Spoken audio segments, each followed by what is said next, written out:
3.526 qytetarë kanë aplikuar deri më tani në thirrjen e dytë për vendosjen e paneleve diellore për ngrohjen e ujit, të cilat subvencionohen në masën 70% nga buxheti i Agjencisë për Eficiencën e Energjisë.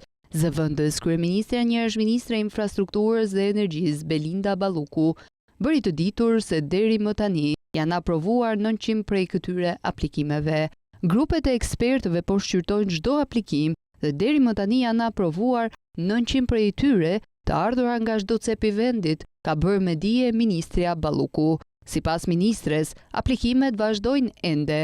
Aplikimet janë hapur në 24 shkurt dhe nga kjo thirrje do të përfitojnë 2000 familje. Vendosja e paneleve diellore për ngrohjen e ujit ndikon drejt për drejt në reduktimin e faturës së energjisë elektrike për familjet në 20 deri në 30%. Fituesit e thirrjes së parë nuk mund të aplikojnë përsëri për të njëjtën banesë kontratë energjie. Diversifikimi i burimeve të rinovueshme është strategji kombëtare të cilën qeveria shqiptare po e ndjek që nga viti 2019.